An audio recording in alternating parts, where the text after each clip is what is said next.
2025 के बाद के समय के बाद में इस धरती पर केवल 64 करोड़ लोग ही शेष रहेंगे। 8 अरब से ऊपर विश्व की जनसंख्या है। ये तृतीय विश्व युद्ध के बाद ये 2032 तक सब काम साफ हो जाएगा। 2032 तक सब खत्म। पूरे विश्व की जनसंख्या 64 करोड़ रह जाएगी। 8 अरब में से मात्र 64 करोड़ लोग बचेंगे। वो कौन बचेंगे? वही बचेंगे जो मांस नहीं खाते, शराब नहीं पीते, माला झोली लेके भजन करते हैं, गौ माता की सेवा करते हैं, माता पिता गौ ब्राह्मण गुरु संत सबका सत्कार, वो बच जाएंगे। बाकी सब पर डंडा घूमने वाला है। काल का डंडा सब पर घूमने वाला है। बड़ा भयानक समय आने वाला है इस ब्रह्मांड पे, और ऐसा समय आएगा 20 से 25% आबादी रह जाएगी पूरी दुनिया की, और कम, ज्यादा नहीं। जल अपना प्रकोप दिखाएगा, अग्नि प्रकोप अपना दिखाएगी, पवन अपना प्रकोप दिखाएगा, लेकिन उस कंडीशन में भी बचेंगे कौन? बोले जो भगवान की चरण शरण ग्रहण कर लेंगे, भगवान के भक्त होंगे, उनका बाल भी बांका नहीं होगा इस स्थिति में। उन 64 योगिनियों के अंदर नहीं तो उन 64 ऊर्जाओं का कोई भी एक प्रकार हमारे भीतर विकसित होना अत्यंत आवश्यक है।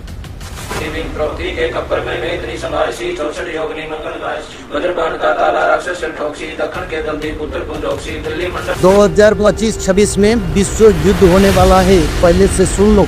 और दिल्ली, हरियाणा, पंजाब, भारत की बड़े बड़े शहरों का स्थिति क्या होगा? फ्रांस देश में होए नास्टरडम से भविष्यवाणी करके 1003 होर से गहरा सागर से, उस देश में हो जग तारणहार।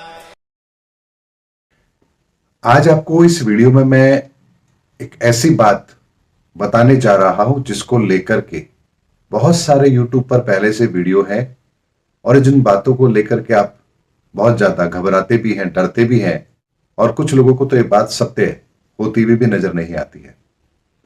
मैं बात कर रहा हूं भविष्य मालिका के उस भविष्यवाणी की जिसमें कहा गया है कि इस 2025 के बाद के समय के बाद में इस धरती पर केवल 64 करोड़ लोग ही शेष रहेंगे। और इस बात को आप कई वीडियो के माध्यम से सुनते भी आ रहे हैं, देखते भी आ रहे हैं। बहुत से लोगों ने भविष्यवाणी की है कि बहुत बड़ी मानव त्रासदी होगी, ऐसा होगा, वैसा होगा। भविष्य मालिका में कहा गया है, नास्ट्राडमस की भी यही भविष्यवाणी है, और भी न जाने कितनी बातें आप लोगों ने इस पे सुनी होगी। सनातनियों, ये बातें आप लोगों के सामने अब आ चुकी है। आप लोगों को भी पता है कि 64 करोड़ लोगों की शेष रहने की भविष्यवाणी का समय बहुत नजदीक आ चुका है। तो ऐसे में क्या आप लोग नहीं जानना चाहते हैं कि आखिर सच्चाई क्या है? क्या वास्तव में 64 करोड़ लोग शेष रहेंगे, या इस बात का मतलब कुछ और है? अगर 64 करोड़ लोग शेष रहेंगे तो बाकी की आबादी का क्या होगा? और अगर 64 करोड़ से ज्यादा लोग होंगे, यानी कि बड़ी मानव त्रासदी नहीं होगी, तो भविष्य मालिका के अंदर जो कहा गया है, जो भविष्यवाणी की गई है, उसका क्या होगा? सनातनियों, एक एक बात बड़े ध्यान से समझना और फिर अपनी विचारधारा को तय करना। हमारे सनातन के अंदर, हमारे हिंदू धर्म के अंदर, जहां हम आदि शक्ति और भगवान शिव को मानते हैं, उनके अस्तित्व से ही इस पूरे ब्रह्मांड के अंदर अगर हम बात करें तो इस पृथ्वी पर हम जीवों की रचना हुई है। तो ये बात असत्य नहीं है। ये बात उतनी ही सत्य है जितना आपका और हमारा इस धरती पर अस्तित्व। लेकिन एक बात को समझते हैं, आप लोगों ने नवरात्रों की पूजा की होगी। नवरात्रों की पूजा करते हैं तो मां दुर्गा की आरती भी करते हैं, और उसमें आप एक लाइन गाते हैं, 64 योगिनी मंगल गावत नृत्य करत भैरव। 64 योगिनी, आखिर 64 योगिनी की बात वहां क्यों की गई है? ये योगिनी 64 ही क्यों है? ये योगिनी 64 योगिनियों का प्रकार क्या है? ये किस आदि शक्ति से कनेक्टेड है? इसका रूप स्वरूप क्या है? इसका वर्तमान में क्या लेना देना है? और 64 करोड़ आबादी शेष बचेगी, इससे इसका क्या संबंध है? इस गहराई को जरा समझ लीजिए। इस ब्रह्मांड के अस्तित्व के अंदर, इसके निर्माण के अंदर दो शक्तियों का बहुत महत्वपूर्ण रोल है, और वो है आदि शक्ति और परब्रह्म शिव की शक्ति। इसीलिए इस संसार के अंदर अगर किसी चीज का निर्माण हुआ है तो उसके अंदर भी इन दोनों शक्तियों का बहुत बड़ा रोल है। लेकिन हम मानव के निर्माण के अंदर इन 64 योगिनियों का बहुत बड़ा रोल है। 64 प्रकार की ये सिद्धियां, ये शक्तियां, जो एक एक शक्ति हमारे लिए किसी चमत्कार से कम नहीं है, किसी ईश्वरीय गुण से कम नहीं है। आने वाले समय के अंदर जब हम बात करते हैं धर्म युग की, तो धर्म युग के अंदर इन्हीं 64 विधाओं से पारंगत, शक्तियों से पारंगत, इन ऊर्जाओं से पारंगत व्यक्ति ही इस संसार के अंदर इस मानव सभ्यता को आगे ले जाने का काम करेंगे। ये नवसृजन की प्रक्रिया है, ये कलयुग से धर्मयुग के आरंभ की प्रक्रिया है। वर्तमान में हम संधि काल में है और ये संधि काल उन तमाम परिस्थितियों को बेहतर बनाने के लिए, आने वाले समय की व्यवस्थाओं को सुदृढ़ करने के लिए हर एक उस चीज का निर्माण करेगा जो आवश्यक है।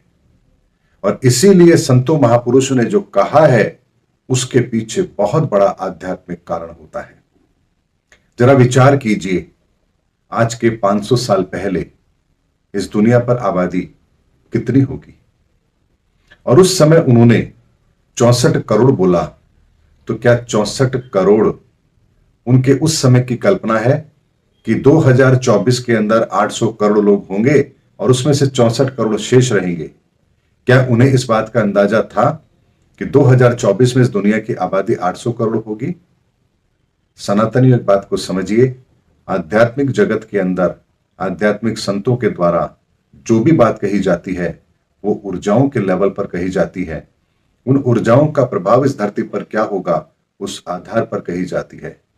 भगवान राम के जन्म के समय ये नहीं कहा गया था कि दशरथ जी के यहां पर भगवान राम जन्म लेंगे, बल्कि ये कहा गया था कि वो आदि शक्ति, वो शक्ति जो कण कण में रमण कर रही है, वही इस धरा पर राम के रूप में अवतरित होगी। भगवान कृष्ण के जन्म के समय पर भी यही कहा गया था कि वो शक्ति देवकी के गर्भ से 8वीं संतान के रूप में जन्म लेगी और इस धरती को पाप से मुक्त कराएगी। तो एक बात को समझिए, अध्यात्म के अंदर जो बात कही जाती है उसका संबंध सीधे सीधे ईश्वरीय ऊर्जा से होता है। इसीलिए धर्म युग के अंदर जब हम प्रवेश करेंगे तो निश्चित मानिए हमारे भीतर उन ईश्वरीय गुणों का होना अत्यंत आवश्यक है, क्योंकि बिना इन ईश्वरीय गुणों के हम प्रवेश कर ही नहीं पाएंगे। ये ठीक वही प्रक्रिया है जैसे आप भारत से कहीं बाहर जाते हैं तो आपको एक पासपोर्ट की जरूरत होगी, पासपोर्ट के साथ एक वीजा की जरूरत होगी। अगर वीजा आपके पास नहीं है तो आप उस देश में प्रवेश नहीं कर सकते, बेशक आपके पास चाहे पासपोर्ट है। इसी तरह से धर्मयुग में प्रवेश करने के लिए पासपोर्ट तो हम सबके पास है, क्योंकि हम इंसान भी हैं और इस समय इस धरा पर मौजूद भी हैं। लेकिन धर्मयुग में प्रवेश करने के लिए आपको पात्रता की आवश्यकता तो पड़ेगी, आपको वीजा की जरूरत तो पड़ेगी, और उस वीजा के कुछ नियम भी हैं। इसीलिए आने वाले समय के अंदर जब हम धर्मयुग में प्रवेश करेंगे, और वो तारीख भी मैं आपको बता चुका हूं 30 मार्च 2025, इसीलिए इस संसार के अंदर इन 64 योगिनियों के अंदर नहीं तो उन 64 ऊर्जाओं का कोई भी एक प्रकार हमारे भीतर विकसित होना अत्यंत आवश्यक है। और इस समय पर वर्तमान के अंदर इन्हीं गुणों को हमारे भीतर प्रकट करने के लिए ही ईश्वर अलग अलग तरीके से अलग अलग जगह पर अलग अलग लोगों को साथ लेकर के कार्य कर रहा है। इसीलिए इस धरती पर नवनिर्माण की प्रक्रिया तो बहुत तेजी से चल रही है, और दिखाई केवल उन लोगों को देगी जो इस नवनिर्माण की प्रक्रिया में सम्मिलित हैं। और जो सम्मिलित होंगे उनका चयन ईश्वर करेंगे, और ईश्वर उनका चयन उनके रुतबे से नहीं करेंगे, उनके शरीर से नहीं करेंगे, उनकी संपन्नता से नहीं करेंगे, उनकी दौलत से नहीं करेंगे, बल्कि उनके भीतर स्थित उन ईश्वरीय गुणों के आधार पर करेंगे जो ईश्वर की शरणागति होने पर हमारे भीतर प्रकट होते हैं। इसीलिए 64 प्रकार के गुणों से युक्त मानव ही आगे धर्म युग में प्रवेश करेंगे, फिर चाहे उनकी संख्या कितनी ही क्यों ना हो। जैसे इस संसार के अंदर हम 800 करोड़ लोग हैं, लेकिन केवल 12 राशियां ही हैं, इसीलिए हम 800 करोड़ लोग इन 12 राशियों में से किसी एक राशि में अवश्य होंगे। बेशक हम 800 करोड़ लोग हैं, लेकिन हम 3 प्रकार के ही होंगे, या तो पुरुष होंगे, या नारी होंगे, या फिर नपुंसक होंगे। यानी चौथी कोई प्रजाति हम मनुष्य की है ही नहीं। 12 राशियों के अलावा कोई राशि है ही नहीं। तो चाहे हम 800 करोड़ लोग क्यों ना हो, लेकिन राशि तो हमारी 12 ही है। और यदि हम 800 करोड़ लोगों को अगर उस ईश्वर ने नियंत्रित करना है, तो वो केवल और केवल इन 12 राशियों के माध्यम से हम पर अंकुश लगाते हैं, और यही मैकेनिज्म इस ब्रह्मांड में काम भी करता है। इसीलिए 64 गुणों से युक्त एक एक गुण एक एक इंसान के अंदर अलग अलग तरीके से हो, इसी तरह के 64 प्रकार के गुणों से युक्त मनुष्य ही इस संसार में धर्म युग में शेष रहेंगे, बाकी कोई शेष रहेगा ही नहीं। इस भविष्यवाणी का यही अर्थ है, और इसे आपको इसी तरह से लेना है। इसीलिए आपको अपने भीतर भी उस एक ईश्वरीय गुण को अवश्य प्रकट करना है, ईश्वर से प्रार्थना करनी है, ईश्वर हमें भी अपने उस ईश्वरीय गुण से परिपूर्ण करे, हमें भी उस धर्म के रास्ते पर आगे ले जाने के लिए तैयार करे, जिसके द्वारा ही हम धर्म युग में प्रवेश करेंगे। इसीलिए धर्म के रास्ते पर चलने वाले, ईश्वरीय गुणों को अपने भीतर समाहित करने वाले लोग 64 प्रकार के 64 कोटि के 64 गुणों से युक्त ही इस संसार के अंदर शेष बचेंगे। ये बात सत्य है, और अधर्मी और पापियों का नाश अवश्य होगा। इसीलिए संसार के अंदर जितने अधर्मी और जितने पापी रहेंगे, उनका नाश होना निश्चित है। फिर यदि आप अपने आप को शेष बचाना चाहते हैं, तो आपको धर्म के रास्ते पर आना होगा, धर्म का अनुसरण करना होगा। फिर मत कहना कि ईश्वर ने आपको समय रहते नहीं बताया था कि इस युग परिवर्तन के अंदर आपकी गति किस तरह से श्रेष्ठ बनेगी। इसीलिए अब वक्त शेष बचा ही नहीं है। अब भी अपने आप को ईश्वर की शरणागति कर दीजिए, ईश्वर पर विश्वास रखिए, उसकी इस अलौकिक लीला पर विश्वास रखिए। युग परिवर्तन के समय में निश्चित मानिए आपके साथ कुछ भी गलत होगा ही नहीं, यदि आप धर्म के रास्ते पर हैं तो। और यदि आप अधर्म के रास्ते पर हैं, तो आपको दुनिया की कोई ताकत बचा नहीं सकती। ये वो अकाट्य सत्य है जिसे हर युग के अंदर परमात्मा ने अपनी दिव्य लीला के माध्यम से सिद्ध किया है। रावण के सामने राम क्या थे आप जानते हैं। यानी ताकत के बल पर देखेंगे, संपन्नता के बल पर देखेंगे, विद्याओं के बल पर देखेंगे, ज्ञान के बल पर देखेंगे, तो रावण कोई कम नहीं था। लेकिन बिना अयोध्या की सेना के, केवल वानरों के सहारे ही राम ने उनको परास्त कर दिया। भगवान कृष्ण के सामने कंस किस योग्यता को रखता था ये आपको पता है, लेकिन बाल्य रूप के अंदर ही, बहुत छोटी उम्र के अंदर ही उन्होंने कंस का वध कर दिया। इसीलिए वर्तमान के अंदर भी अधर्म के रास्ते पर चलने वाले लोग चाहे कितने ही ताकतवर क्यों ना हो, कितने ही संपन्न क्यों ना हो, लेकिन सत्य के सामने उनको अपनी हार स्वीकार करनी ही पड़ेगी। इसीलिए संसार के अंदर केवल और केवल 64 कोटि के जन ही शेष रहेंगे, और 64 योगिनी अर्थात इस धरती की वो दिव्य शक्तियां जो एक एक ऊर्जा एक एक इंसान के भीतर समाहित होगी, और यहीं से धर्म युग के अंदर आने वाले समय के अंदर एक श्रेष्ठ मानव का निर्माण करेगी। और सनातन एक बात यहां पर मैं आपको और बताता हूं, हमने अक्सर माताओं बहनों के लिए सुना होगा 16 श्रृंगार। दरअसल ये 16 श्रृंगार नहीं, ये 16 गुण होते हैं। 16 गुण स्त्रियों के और 16 गुण पुरुषों के। तो स्त्रियों के लिए कहा जाता है 16 श्रृंगार, और पुरुषों के लिए कहा जाता है 16 आने खरा आदमी है ये। तो ये गुण 16 और 16 मिलकर 32 होते हैं, और इन 32 गुणों से युक्त आने वाली संतति उन 64 तरह के गुणों को विकसित करने के लिए सहायक होती है। और इसीलिए इन 64 की संख्या, 64 योगिनियों का रूप, इनकी पूजा, इनका आवाहन समय समय पर हम धार्मिक अनुष्ठानों में भी करते हैं। ये वो सनातन का रहस्य है जिसे आप फॉलो तो करते हैं, लेकिन आप जिसके बारे में जानते नहीं हैं। पूजा पद्धति में भी आप शामिल करते हैं, लेकिन जानते नहीं हैं। आरती में भी गाते हैं, लेकिन आपको पता नहीं है। इसीलिए धर्म युग के अंदर श्रेष्ठ मानव की कल्पना की गई है और श्रेष्ठ मानव का निर्माण केवल और केवल 64 योगिनियों के द्वारा ही होगा। इसीलिए इन 64 प्रकार के लोगों के शेष रहने की भविष्यवाणी भविष्य मालिका में की गई है।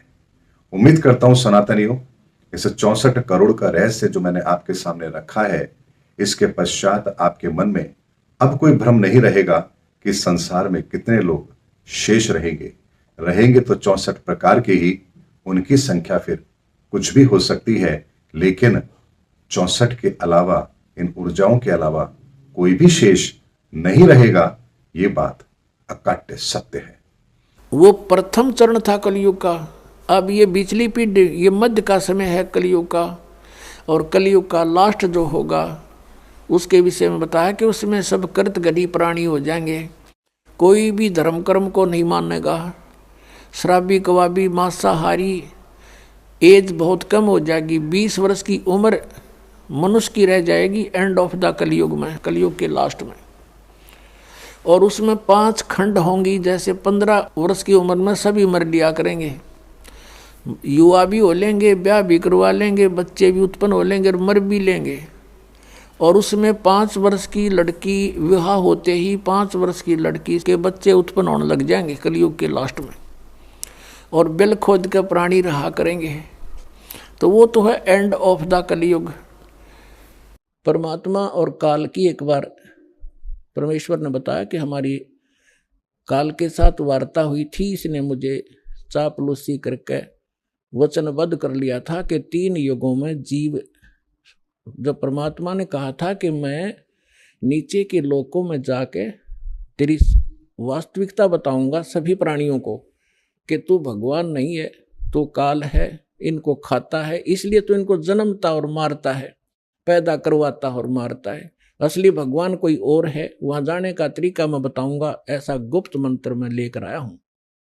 तब काल ने पैर पकड़ दिए, बहुत ज्यादा जो है प्रार्थना की, परमात्मा ने स्वीकार की।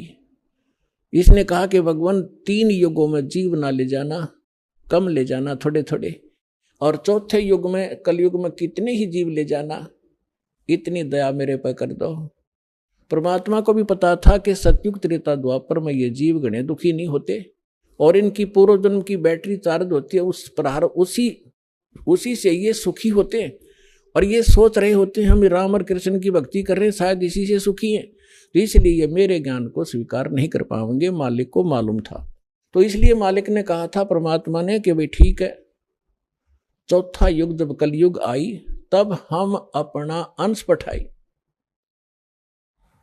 और काल फंद छूटे नरलोई सकल सृष्टि परवानिक हुई। परमात्मा ने कहा था जब कलयुग के अंदर मैं अपना दास भेजूंगा और फिर ये काल के सब बंधन छूटेंगे और सारा विश्व मानव शरीरधारी प्राणी और साथ में जो मनुष्य, जो पशु पक्षी हैं, वो भी मनुष्य धारण करेंगे और वो सभी परमात्मा की भक्त नाम लेंगे। सकल सृष्टि परवानिक हुई, परवानिक माने विकसित होंगे। और कहते हैं कलयुग बीते 5500 पाचा, तब ये वचन मेरा होगा सच्चा। और कलयुग बीत जावे जब एता, सकल यानी सभी प्राणी परम पुरुष पद चेता। 600 वर्ष पहले मालिक की वाणी में लिखा हुआ है, कबीर वाणी में, सच्चिदानंद घन ब्रह्म की वाणी में, यानी सूक्ष्म वेद में, उस तत्व ज्ञान में लिखा है, परमात्मा ने बोला था, धर्मदास जी लिखा था, उसमें कहा है कि जब चौथा युग जब कलयुग आई तब हम अपना अंश पठाई और काल फंद छूटे नरलोई, नर नारी सभी का काल का फंद छूटेगा। जो इसने जकड़ रखा है, मूर्ख बना रखा है, बस इतना ही सीमित कर दिया, ये तेरा बेटा है या तेरी बेटी है, ये तेरी कार या तेरी कोठी है, 1 मिनट में मृत्यु हो जा, छोड़ बेटा, अब ये सब मेरी है, तू गधा बन। तो यह भूल या हमारे साथ इसने धोखा कर रखा था, इस ज्ञान से अब हमें खूब समझ में आएगा और हमारे बच्चे भी सुरक्षित रहेंगे, हम भक्ति करेंगे। परमात्मा की शरण में आने से हमारे प्रारब्ध के जो पाप आने हैं, मृत्यु होनी या काल मृत्यु या कोई अन्य अंग भंग होना है, वो नहीं होगा। अगर आप नियमित रहोगे, सच्चा विश्वास के साथ ही सत भक्ति करोगे, तो वो दुख टलेंगे, आपके बच्चे आखिर तक आपके साथ रहेंगे जब तक, और वो भी मुक्त होंगे और आप भी होंगे यदि सारे भक्ति पर लग जाओगे। तो परमात्मा ने कहा था कि सकल सृष्टि प्रवानिक होई, काल फंद छूटे नरलोई। काल का जो बंधन है कर्मों से बांध रखा इसने, और ये सब छूटेगा और सारी सृष्टि उपदेशी होगी। कलयुग बीते 5500 पाचा। धर्मदास जी से कहा था कि कलयुग बीते 5500 पाचा, तब ये वचन मेरा होगा सच्चा। आज से 600 वर्ष पहले मालिक ने ये कहा था कि पूरा विश्व मेरी भक्ति करा करेगा कबीर की, और सभी उस सतलोक के परम परमेश्वर के उस परम पद के जानकार होंगे, सबको ज्ञान हो जाएगा उस परम पुरुष के उस पद का। जो गीता अध्याय नंबर 18 के श्लोक नंबर 62 में कहा कि अर्जुन तू सर्वभाव से उस परमेश्वर की शरण में जा, उसकी कृपा से ही तू परम शांति को और सनातन यानी शाश्वत स्थान को प्राप्त होगा। गीता अध्याय नंबर 15 के श्लोक नंबर 4 में कहा कि तत्वदर्शी संत की प्राप्ति के उपरांत यानी तत्व ज्ञान से परिचित होने के उपरांत परमेश्वर के उस परम पद की खोज करनी चाहिए, जहां जाने के बाद साधक फिर लौटकर कभी संसार में नहीं आते। और जिस परमेश्वर ने सब ब्रह्मांडों की रचना की है, अपने विषय में गीता ज्ञानदाता कहता है दूसरे अध्याय के 12वें श्लोक में, चौथे अध्याय के 5 और 9 श्लोक में, 10वें अध्याय के दूसरे श्लोक में कि अर्जुन तेरे और मेरे बहुत जन्म हो चुके हैं, आगे भी होंगे और पहले भी हम जन्मते रहे हैं। इसलिए वो कहता अर्जुन तू सर्वभाव से उस परमेश्वर की शरण में जा, जिसकी कृपा से तू परम शांति को सनातन परम धाम को प्राप्त होगा। तो यहां बता रहे हैं परमेश्वर कि कलयुग बीत जावे जब एता 5500 वर्ष 5 वर्ष, और तब सकल प्राणी उस परम पुरुष के परम पद चेता, उस परमेश्वर के उस परम पद के सभी जानकार हो जाएंगे। कोई सतलोक है, सचखंड है जहां हम रहते थे, वहां जाना है। तो जहां आशा ताबासा हुई, मन कर्म वचन सुमरियो सोई। तो जो प्रसंग चल रहा है हम उसी पर आते हैं। अब आपके जो पूर्व जन्म के संस्कार हैं, उस कारण से आप भक्ति की चाह आप लिए हुए हो। दुर्भाग्य आपका कि उन लकड़ी संतों के पास पहुंच गए। तो परमात्मा ने कहा था कि जब कलयुग 5505 बीत जाएगा, उसमें सभी पंथ और सभी जितने भी मजहब अपना उनके धर्म गुरु, वर्तमान गुरु जो भी ज्ञान रखते हैं वो सब सुना चुके होंगे, उनकी बहुत बड़ी पुस्तकें बन चुकी होंगी। उसके बाद मेरा दास जाएगा और उन्हीं सदग्रंथों को, जिन सदग्रंथों पर प्रत्येक मानव आधारित है, जो भी जिस मजहब धर्म से संबंध रखता है, उन्हीं से यथार्थ ज्ञान उनके रूबरू करेगा। उसके लिए परमात्मा ने सबसे पहले आपको ये इंस्ट्रूमेंट बनवाए, प्रोजेक्टर बनवाए, टीवी चैनल बनवाए। दास आपको तो अब समझ में आएगी कि ये क्या हो रहा है, और आपको इतना तो ज्ञान है कि आज से 10-12 वर्ष पहले इनका नामो निशान नहीं था, और पीछे जाओगे तो किधर सोच भी नहीं थी कि ये ऐसे इंस्ट्रूमेंट बनेंगे। यदि मानव बना सकता तो बहुत पहले बना लेता इसको। ये परमात्मा का दिया हुआ ज्ञान बुद्धि है, पूरा विश्व उसके बालक हैं। कहीं से भी इसने किसी क्षेत्र से, पृथ्वी के किसी कोने से भी इंस्ट्रूमेंट किसी भी अपने बच्चे से बनवाया, ये गॉड गिवन माइंड है। मानव जीव सत्र का ये नहीं बना सकता। ये इसलिए बनवाया दाता ने, पहले आपको शिक्षित किया। अब इस दास का जन्म 1951 में हुआ, तब तक शिक्षा का कोई नामो निशान नहीं था। इक्का दुक्का की तो पढ़ा करता कोई, और उसके बाद एकदम बाढ़ सी आ गई। इतने आकर्षित हुए, कारण कुछ भी बिना, चाहे रोजी रोटी के लिए सब ने डिवोट कर दिए अपने बालक। 20-20 वर्ष तक बेटा बेटी पढ़ो पढ़ो, और मालिक ने दया करनी थी कि इसका सदुपयोग करेंगे। फिर ये इंस्ट्रूमेंट आपके सामने है, सदग्रंथ आपके रूबरू कर रहा है दास, और उनका निष्कर्ष निकाल के परमात्मा के ज्ञान से तोल रहा है। तो इस मानुष जीवन का मूल उद्देश्य यही है कि आप भक्ति करके यहाँ से पीछा छुटवाओ, और जिस परिवार को आप सुखी और धनी देखना चाहते हो वो भी भगवान से ही हुआ करता है। भगवान आपको दोनों काम करेगा, यहाँ भी सुख देगा और मोक्ष भी मिलेगा। अब ऐसा कौन अनजान होगा जो इस अवसर न चूकेगा। अब सभी इस बात को स्वीकार करेंगे। अगर आप ये वीडियो YouTube पर देख रहे हैं तो हमारे चैनल को सब्सक्राइब करें और बेल आइकन को दबाना ना भूलें। अगर आप Facebook पर ये वीडियो देख रहे हैं तो हमारे पेज को लाइक करें।